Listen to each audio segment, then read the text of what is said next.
예수의 증인으로 삽시다라는 제목으로 말씀을 증거하도록 하겠습니다. 재판을 하게 될 때 그 재판 결과에 가장 결정적인 영향을 미치는 것은 바로 증인, 신실한 증인의 믿을 수 있는 그 증언입니다.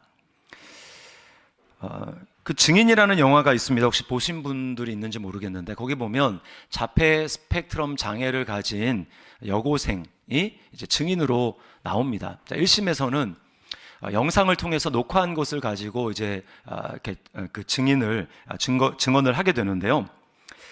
그때 1심에서는 어떤 결론이 나냐면 자폐를 가진 학생의 그 증언을 신빙성 있게 받아들일 수 없다라고 해서 결국은 이제 피고가 승리하게 되는 그런 결과를 맞이하게 됩니다.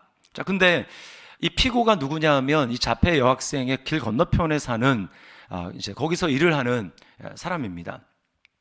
그래서 이 재판 1심이 끝난 다음에 그 여학생을 따로 만나서 협박을 합니다. 쓸데없는 짓을 하지 말아라, 이렇게 협박을 합니다. 그리고 이제 재판에 졌다라는 것, 그 다음에 이제 위협받은 것, 이것 때문에 스트레스를 받아서 이 학생이 결국은 병원에 입원을 하게 됩니다.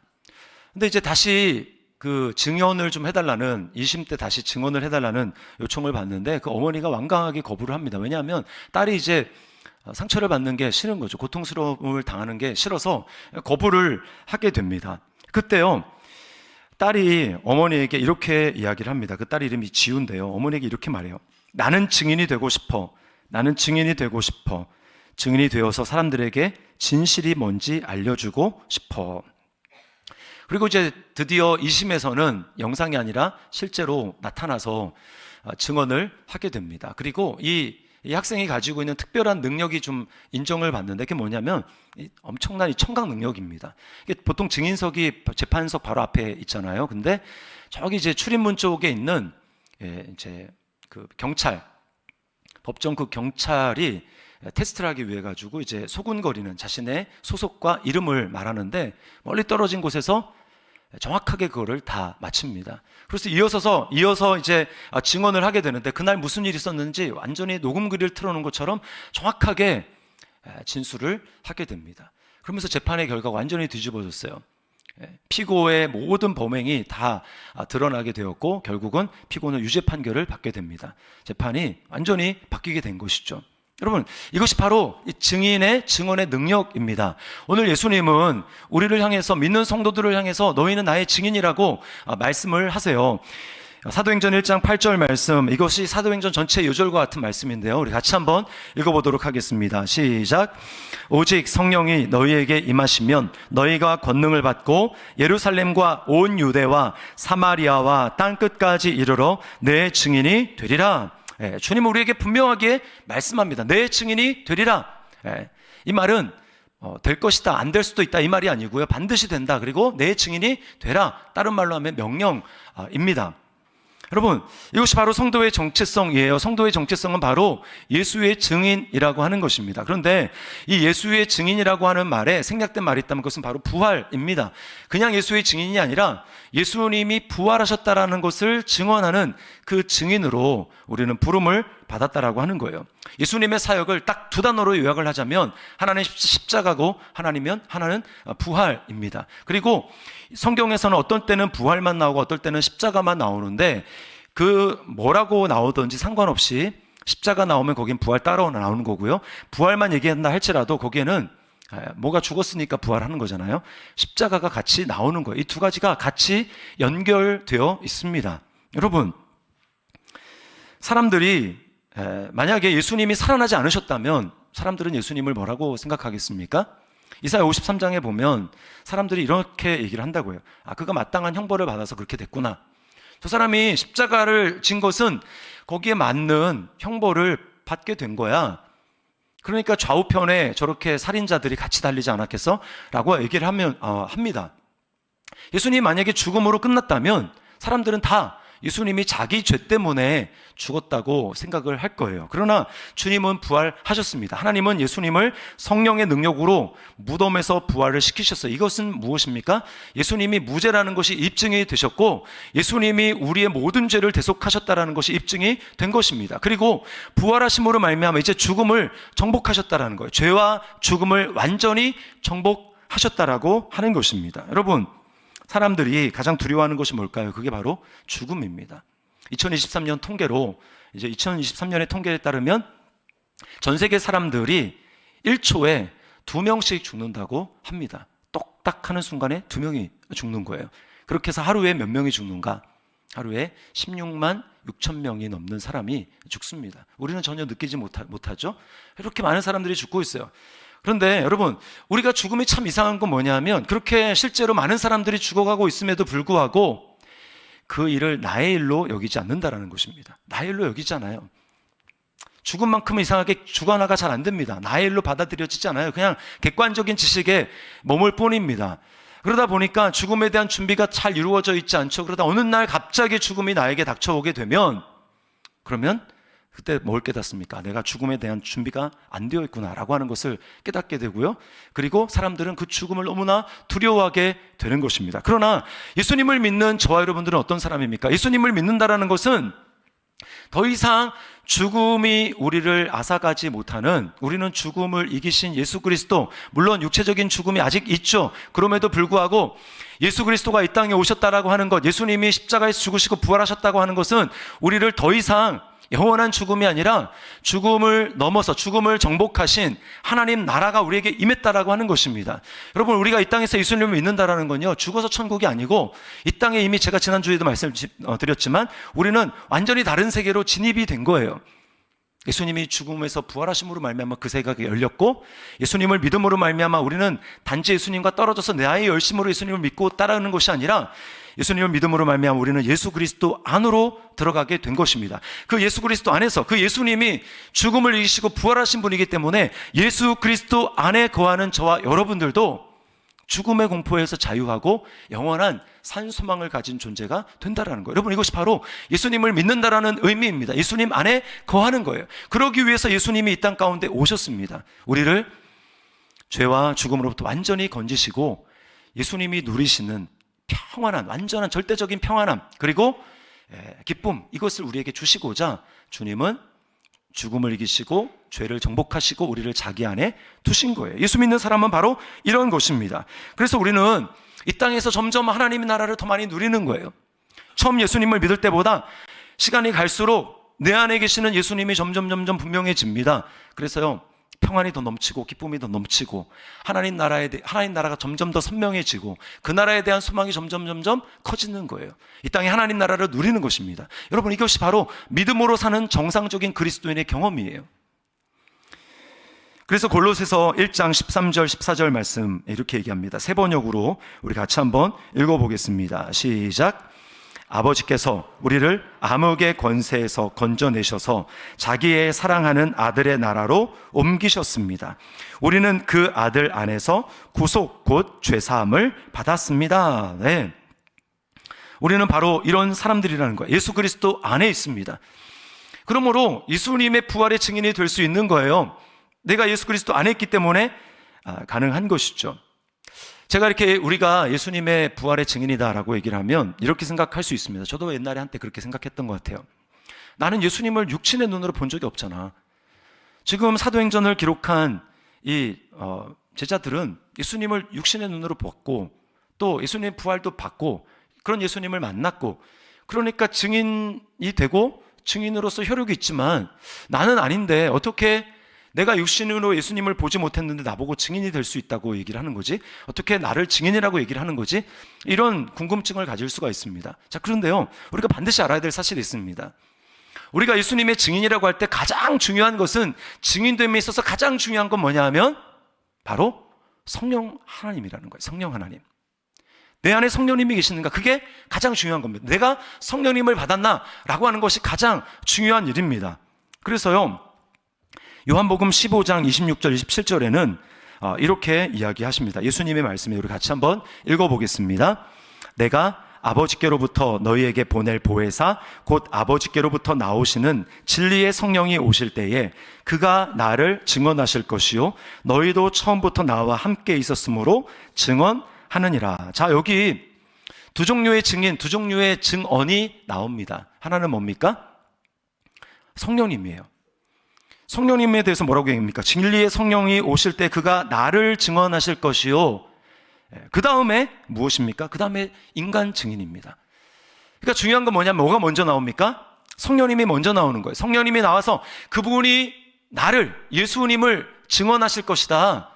그리고 그 다음에 너희다 라고 이야기를 하는 것입니다. 그러므로 여러분 잘 생각을 해보십시오. 지금 기독교에 예수님이 십자가에서 죽으시고 부활하신 지가 2000년 정도 되는 시간이 지났습니다. 2000년 가까운 시간이 지났죠. 이미 모든 증인들은 다 죽었어요. 예수님의 부활을 본 사람들 많이 잡아야 500명이 좀 넘는다고 고린도전서 15장에 나오잖아요. 500여 형제가 일시에 보였다. 많아야 뭐 여자까지 뭐 다 합치면 뭐 1000명 정도 되려나요? 그 사람들이 다 죽었단 말입니다. 그리고 더 이상 육신의 눈으로 예수님을 본 사람은 없어요. 그런데 오늘날 여러분 전 세계적으로 예수님을 믿는 사람들, 내가 예수님을 정말 믿습니다. 예수님이 나의 주인입니다. 라고 고백하는 사람들이 이 초대교회 당시에 비해서 비교할 수도 없는 수많은 사람들이 예수님을 믿고 내가 예수님을 따른다라고 그렇게 고백을 합니다. 증인들이 다 죽었는데 어떻게 그런 일이 일어날까요? 그게 바로 성령님의 존재 때문에 가능한 일이에요. 감사하게도 예수님을 직접 보았고 예수님의 말씀을 들었던 증인들이 그냥 죽은 게 아니라 자기들이 보고 들은 것을 다 기록을 했습니다. 그렇게 등장한 게 바로 이 성경이에요. 특별히 신약성경. 우리는 예수님을 눈으로 보지 못했지만 성령님의 역사로 말미암아 우리에게 하나님이 믿음을 주셨고 2000년 정도 되는 그 시간의 차이가 무색할 정도로 우리는 너무나 생생하게 예수님을 만났습니다. 예수님이 나의 주인이라고 고백할 수 있고 이 고백, 여기서 기록한, 성경에서 기록한 모든 그것이 정말 사실이라는 것을 우리가 믿고 고백을 할 수 있습니다. 그게 어떻게 가능한 일입니까? 바로 성령님을 통해서 가능한 거예요. 그래서 우리는 예수님의 증인이 될 수 있는 것입니다. 예수님도 그렇게 말씀하셨죠. 예수님이 부활하셨을 때 예수님의 부활을 안 믿는 사람이 있었습니다. 예수님의 제자들 중에서요. 아무리 얘기해도 그 증언을 받아들이지 않고 나는 부활한 주님의 손에다가 못자국에 손가락을 넣어보고 창자국에 손을 넣어봐야 나는 믿겠다. 그 사람이 도마 아니었습니까? 그 도마에게 예수님이 나타나셨습니다. 그리고는 뭐라고 말씀합니까? 만져봐라. 그리고 이렇게 말씀합니다. 너는 나를 봤기 때문에 믿느냐? 보지 못하고 믿는 자는 복되도다 라고 말씀을 하셨어요. 그 보지 못하고 믿는 자는 뭘 상징하는 겁니까? 성령으로 말미암아 예수님을 육신의 눈으로 보지 못했지만 성령으로 말미암아 예수님을 믿음의 눈으로 보는 사람을 이야기를 하는 것입니다. 여러분, 성령을 받은 사람은요, 육신의 눈으로 예수님을 보았던 사람들과 똑같이 예수님을 사랑합니다.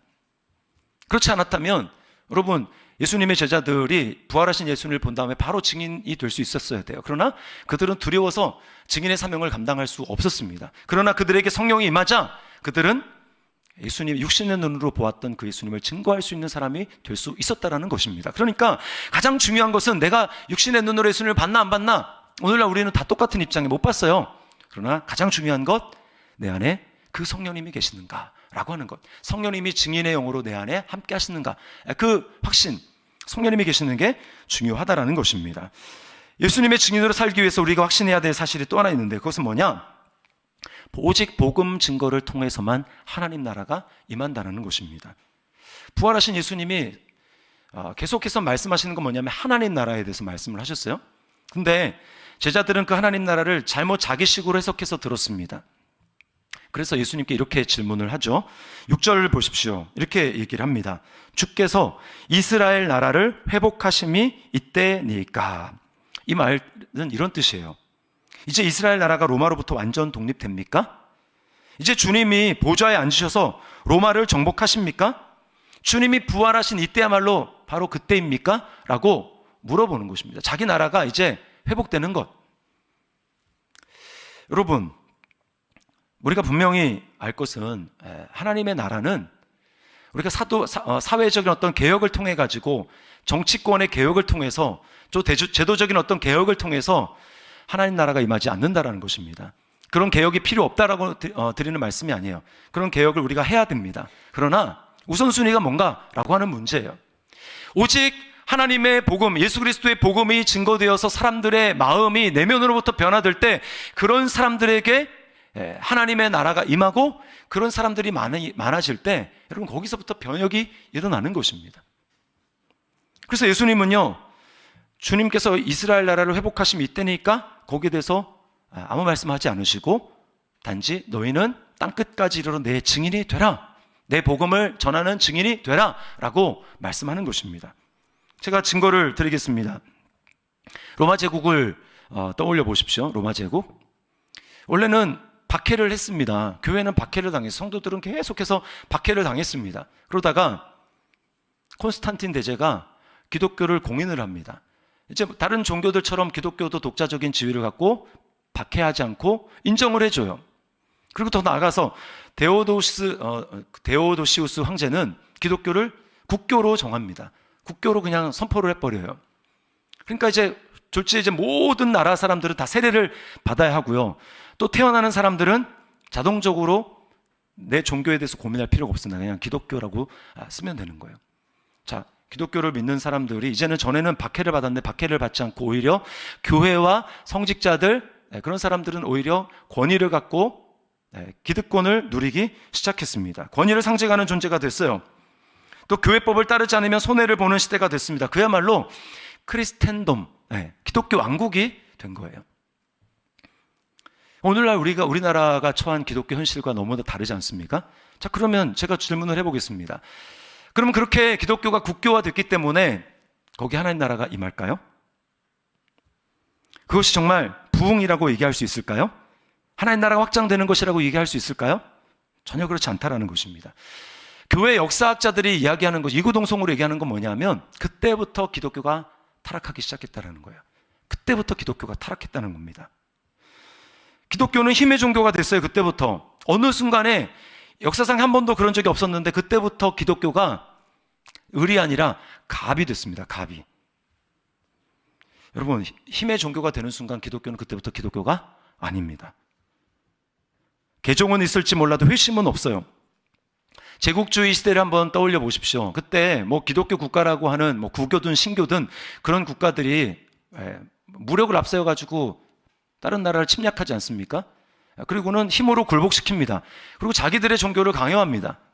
토착 종교 버리고 자기들의 종교를 강요해요. 그래서 개종은 일어났을지 모르지만 여러분 그것을 통해서 진정한 회심은 일어나지 않았다는 거예요.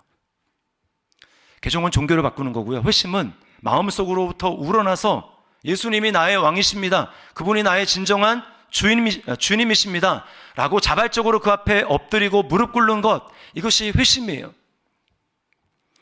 여러분, 예수님은 절대로 우리를 힘으로 협박해서 억지로 그 앞에 무릎 꿇게 하시는 분이 아닙니다. 자, 여러분, 이거를 국가 개념이 아니라 좀 더 우리에게 현실적으로 다가오는 개념으로 한번 해볼게요. 안타깝지만 자녀들이 예수님을 믿지 않을 경우가 있습니다. 그러면 부모님은 이제 우리가 자녀들이 예수님을 믿도록 안내는 할 수 있지만 강압은 할 수 없어요. 믿는 건 하나님이 하셔야 될 일입니다. 우리가 할 수는 없어요. 또 회사에서 만약에 회장님이 독실한 크리스찬이라고 한번 해보겠습니다. 그러면 이런 식으로 할 수 있죠. 우리 사원들은 전부 다 일주일에 한 번씩 이제 예배를 드려야 됩니다. 그래야 됩니다. 이렇게 만약에 했다고 합시다. 그게요, 앞에 보면 굉장히 신앙이 좋아 보이는 것 같지만 여러분, 그러면 거기 있는 사람들이 어떤 마음을 가질까요? 어쩔 수 없이 사장님이 해야 된다고 하니까, 회장님이 해야 된다고 하니까 마음속에는 전혀 원치 않지만 예배를 드리러 갈 수 있습니다. 그러나 속으로는 욕할지도 몰라요. 여러분, 하나님의 나라는 그런 식으로 임하는 게 아닙니다.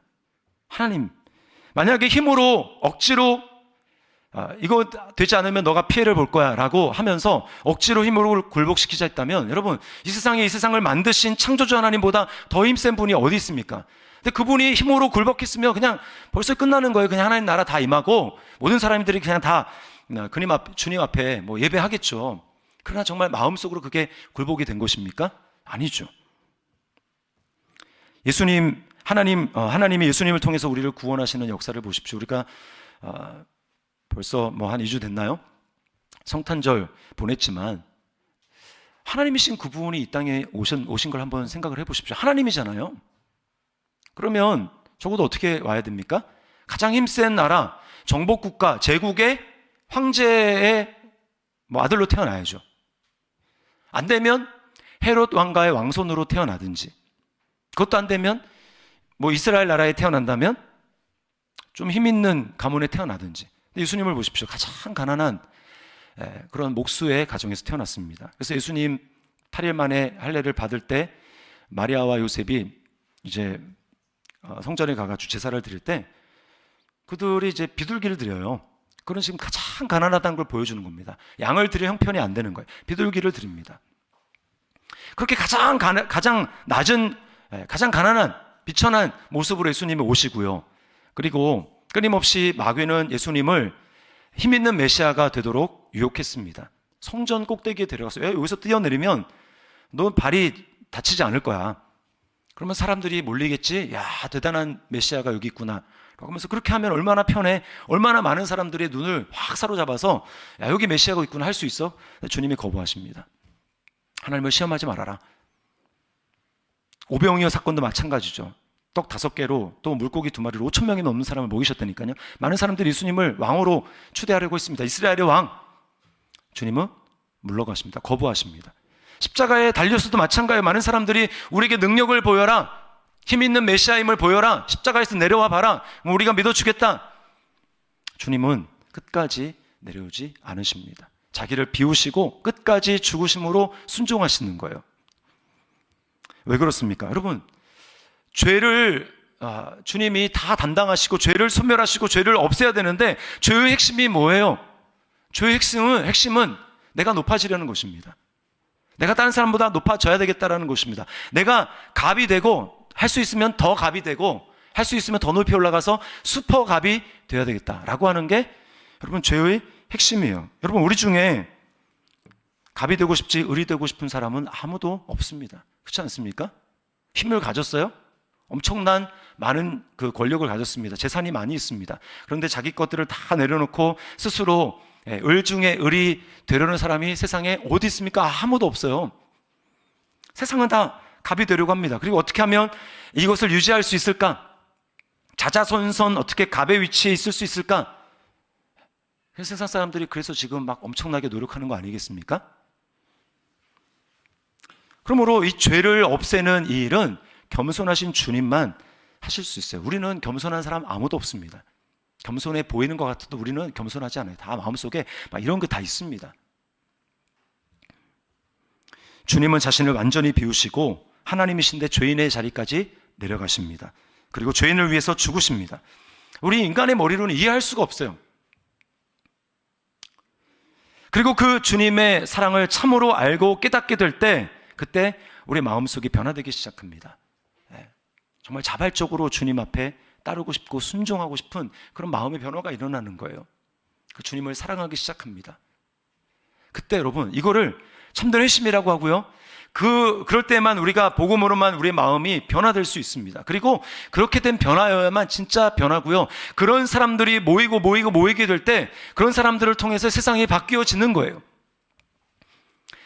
팀 켈러 목사님 지금 이제 몇 년 전에 소천하셨지만 리드머 교회라고 하는 뉴욕의 교회를 개척한 지 얼마 안 됐을 때입니다. 예배를 드리면 항상 매주 이제 낯선 여자분이 이제 뒤에서 예배를 드리다가 예배가 끝나면 불이 나게 사람들 인사하기 전에 그냥 사라져요. 몇 주 계속 반복이 되다가 어느 주에 팀켈러 목사님과 마주치게 됐습니다. 복도에서. 목사님이 물어봤어요. 어떻게 이제 우리 교회를 알고 오시게 됐냐? 자초지종을 설명을 하는데 그 여자분이 이렇게 얘기를 합니다. 자기가 어느 회사에 신입사원으로 들어가게 됐는데 얼마 되지 않아서 엄청 큰 사고를 쳤다는 거예요. 그래서 회사에 막대한 손실을 끼쳤다고 이야기를 합니다.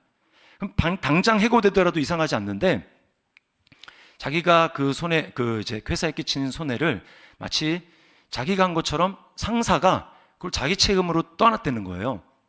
그 때문에 자기는 멀쩡한데 그 상사는 엄청난 피해를 받았고 회사에서 운신의 폭이 좁아지고 굉장히 어려워지는 그런 상황에 직면하게 됐다는 겁니다. 자기 이때까지 세상 생활을 하면서 부하 직원의 공을 가로채는, 그래서 자기 공로인 것처럼 높아지는 그런 상사는 많이 봤지만, 거꾸로 부하 직원의 잘못을 자기가 떠안아서 손해를 보는 그런 상사는 한 번도 본 적이 없기 때문에 너무 이상해서 도대체 왜 그런지, 도대체 왜 그런 일을 했는지 계속해서 물어보는데도 대답을 안 하더니 이제 계속 물어보니까 귀찮게 하니까 마침내 입을 열어서 이야기를 하는 거예요. 나는 크리스찬이라고 얘기를 하면서 이렇게 얘기를 합니다. 예수님이 나의 죄를 담당하셨기 때문에 내가 살았듯이 나도 힘닿는 대로 남의 잘못을 짊어지려고 합니다. 그게 그 이유라는 거예요. 여러분, 이게 부하 직원한테 선심 쓰려고 잘 보이고 싶어서 그런 마음을 가지고 이것이 가능한 일이겠습니까? 불가능한 일이에요. 예수님의 그 아름다우심을 내가 그 감격으로 맞이하게 되고, 정말 주님이 나를 위해 행하신 일이 이렇게 아름답고 놀라운 일이구나. 내가 어떻게 그런 사랑을 받았을까? 이 사랑을 깨닫게 되니까 마음속으로부터 변화가 일어나는 겁니다.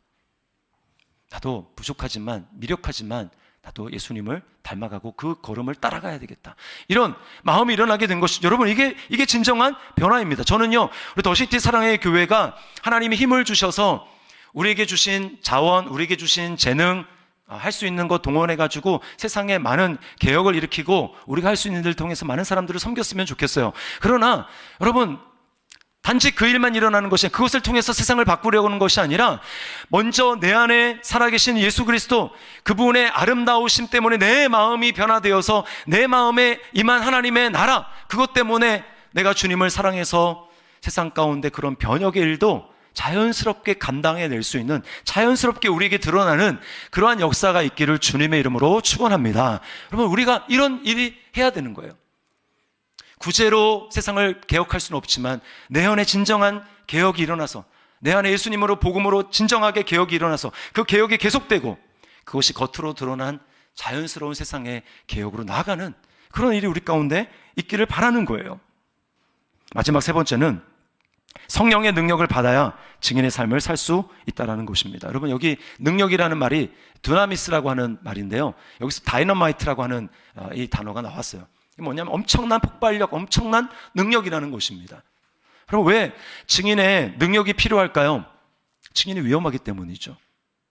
아까도 말씀을 드렸지만 그 재판이 중요한 재판이면 재판일수록 재판의 결정적인 증인은 점점 더 위험해집니다. 별것 아닌 재판 위험하지 않을 수 있어요. 그러나 엄청난 중요한 재판이라면 그 증인은 매우 위험할 수 있습니다. 하물며 여러분, 우리가 하나님 나라의 비밀을 가진 예수 그리스도의 죽으심과 부활을 가지고 있는 이 세상에 엄청난 이 비밀을 알고 있는 증인, 하나님 나라의 유일한 증인이라고 한다면, 영적인 증인이라고 한다면 우리는 굉장히 위험합니다. 왜 그렇습니까? 우리가 세상의 실체를 폭로하기 때문이에요. 온 우주를 다스리시는 왕이 있다고 증언을 합니다. 그 왕이 예수님이라고 증언을 합니다. 우리 모두는 그런 의미에서 하나님으로부터 죄인으로 정죄받은 사람이라고 이야기를 합니다. 이 세상의 고통과 괴로움의 원인은 하나님의 왕이신데, 예수님의 왕이신데, 그 왕을 인정하지 않고 내가 스스로 왕이라고 선언하며 내 마음대로 살아가기 때문이라고 우리는 증언을 합니다. 그리고 이 세상은 결국 심판을 받을 것이라고 증언을 합니다. 사람들은 마귀의 거짓말에 속고 있다고 증언을 합니다. 여러분, 우리 입장에서는 믿음으로 다 맞는 얘기지만 입장을 바꿔서 여러분, 내게 믿음이 없다고 생각을 하고 내가 그 이야기를 한번 듣는다고 생각을 해보십시오. 여러분, 그게 말이 됩니까? 솔직히 말이 안 돼요. 보이지가 않잖아요. 눈에 보이는 무슨 증거가 있어야 되는데 보이는 게 없단 말입니다. 그러니까 말이 안 된다고 생각을 하는 겁니다. 그리고 기분도 나쁘죠. 왜 기분이 나쁩니까?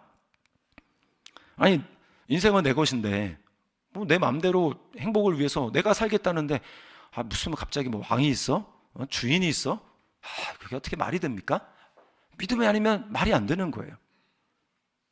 왜 멀쩡한 사람을 죄인으로 만듭니까? 나는 선량하게 내가 남에게 패 끼친 적도 없고 그냥 나는 나의 삶을 성실하게 살아가는데 그런 나를 두고 뭐가 왕이 또 따로 있고 그 왕을 인정하지 않았기 때문에 내가 죄인이라고? 말도 안 되게 생각할 수밖에 없는 거예요. 그러니까 얼마나 듣기가 싫겠습니까? 멀쩡한 사람을 죄인으로 만드니까 얼마나 기분이 나쁩니까? 여러분, 그러니까 우리가 입을 닫고 그냥 가만히 있으면, 그냥 교양 있는 사람처럼 행동하면요, 세상으로부터 적대감을 받거나 그럴 일도 전혀 없어요. 그러나 우리가 입을 열어서 이 길 외에는 구원이 없습니다 라고 한다면 그때부터 세상의 적대를 받게 되어 있습니다. 우리 코로나 3년 동안의 경험을 보지 않았습니까? 얼마나 미디어 및 그런 걸 통해 가지고 부정적인 이미지들이 많이 있습니까? 그러니까 가만히 있어도 우리가 눈치를 보게 되고 위축되고 그렇게 돼요. 그런 상황에서, 위축된 상황에서 어떻게 입을 열어서 예수님이 우리의 구원자가 되신다고, 이 세상의 소망은 예수님밖에 없다고, 그분이 우리의 왕이라고 이렇게 이야기를 할 수 있겠어요? 없어요. 그렇기 때문에 우리에게 능력이 필요한 것입니다. 여러분, 세상은 우리에게 교회에 대해서 우호적이지 않아요. 물론 간혹 가다가 복음을 전하다 보면 하나님이 예비한 영혼들을 만날 때가 있습니다. 오히려 막 그분들은 눈물을 흘리면서 복음을 전해줘서 고맙다고 하는 사람이죠. 근데 그런 사람은 아주 간혹이고요, 대다수는 우호적이지 않습니다. 요한계시록에 보면 요한계시록 11장에 두 증인이 나옵니다. 그 두 증인은 구약의 모세와 엘리야를 이렇게 상징하는 인물로 나오는데, 그 두 증인이 하나님의 이제 말씀을 전하다가, 사람들에게 전하다가 결국은 죽어요. 죽임을 당합니다. 근데 아무도 안타까워하는 사람이 없어요. 오히려 기뻐합니다. 이 두 증인의 죽음에 대해서 계시록 11장 10절 말씀 우리 세 번역으로 한번 읽어보겠습니다. 시작. 그리고 땅 위에 사는 사람들이 그 시체를 두고 기뻐하고 즐거워하고 서로 선물을 보낼 것입니다. 그것은 이 두 예언자가 땅 위에 사는 사람들을 괴롭혔기 때문입니다. 괴롭혔대요. 뭘로 괴롭혔을까요? 복음 전하는 것 때문에 괴로웠다는 겁니다. 그러나 사실은 여러분, 사랑이죠. 괜히 왜 미움받고 그리고 결국은 미움받아가지고 죽게 될 일을 왜 하겠습니까? 근데 그 길밖에 없으니까, 나는 그 끝을 보고 있으니까, 안타깝지만 당신의 눈에는 안 보이고 지금 믿어지지 않을지 모르지만 안타까운 마음으로 이 길 외에는 길이 없습니다 증거하는 거예요. 그게 사랑 아닙니까? 그 사람은 괴롭겠죠. 또 저 얘기야, 좀 가만 놔둬. 여러분, 세상에 지금 많은 사람들이 치명적인 치사율 100%의 바이러스로 죽어가는데 약을 개발해가지고 치료제를 개발했어요. 이거만, 치료제만 맞으면 살아요. 심지어는 무료입니다. 근데 그 치료제를 내가 가지고 있어요. 내가 살았습니다. 그리고 이건 맞으면 진짜 산다라는 걸 믿어요. 알고 있어요. 근데 그 치료제를 나눠주지 않고 있다고 생각을 해보십시오.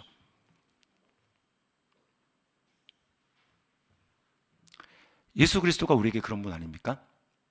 그렇기 때문에 우리가 알지만 세상에 그런 위협이 있기 때문에 우리가 그 위협과 비우호적인 그런 모든 것을 감내하면서도 우리가 예수의 증인으로 살기 위해서 우리에게 필요한 것은 하나님의 능력이에요. 성령님의 능력입니다. 그 성령님의 능력은 은사 이런 게 아니고요, 사랑의 충만함이에요. 사랑의 충만함. 예수님을 보십시오. 어떻게 십자가에서 죽으실 수 있습니까? 십자가가 두려웠지만 사랑이 더 컸기 때문에 결국은 죽을 수 있는 거예요. 바울 사도도 마찬가지 아닙니까? 예언자가 당신 지금 예루살렘에 가면 죽습니다.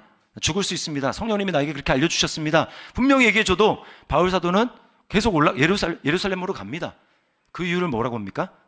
그리스도의 사랑이 나를 강권하시도다. 그 사랑 때문에 두려움을 이기는 거예요. 사랑이 두려움을 이깁니다. 제가 도입부에서 지우라는 자폐학생, 여학생을 말씀을 드렸어요. 그 학생이 원래 변호사가 꿈이었습니다. 많은 사람을 도와주고 싶은 그 변호사가 꿈이었는데 시간이 지나면서 자기도 현실을 인정할 수밖에 없습니다. 자기가 자폐 때문에 변호사가 될 수 없다는 걸 알아요.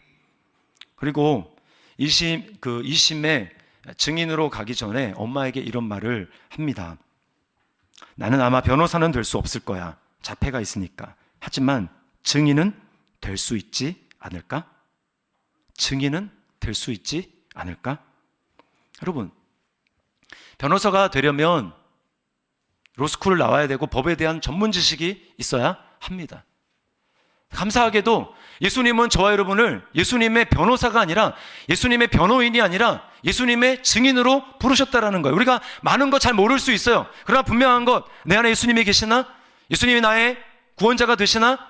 내 안에 성령님을 통해서 나는 그 믿음을 가지고 있는가? 그렇다면 우리가 복잡한 거 모르고 신학교를 여러분이 나오지 않아서 누가 질문을 할 때 거기에 대해서 전면적으로 답변은 제대로 못할 수 있어요. 왜? 변호사가 아니니까. 그러나 내 안에 예수님이 계신다면, 성령님이 내 안에 살아계시는 것이 분명하다면, 내가 소망하는 것이 이 땅이 전부가 아니라 영원한 하나님 나라가 내 안에 펼쳐져 있고 이미 시작된다는 것을 내가 믿는다면, 여러분, 우리는 증인이 될 수 있지 않겠습니까? 나는 변호사는 될 수 없지만 증인은 될 수 있지 않을까? 여러분, 세상은 하나님의 나라가 임하려면 증인, 예수 그리스도의 복음의 증거를 들어야만 합니다. 그렇다면 우리가 다른 것보다 나를 증인으로 불러주신 그 주님 앞에 우리가 다른 것이 아니라 성령님의 능력을 받아서 우리가 남아있는 삶 동안에 어떤 형태가 되었던지 우리를 통해서 예수님이 드러나고 예수님의 증인의 삶을 살아야 되지 않겠습니까? 이런 증인의 삶을 살아갈 수 있는 저와 여러분들 될 수 있기를 주님의 이름으로 축원합니다.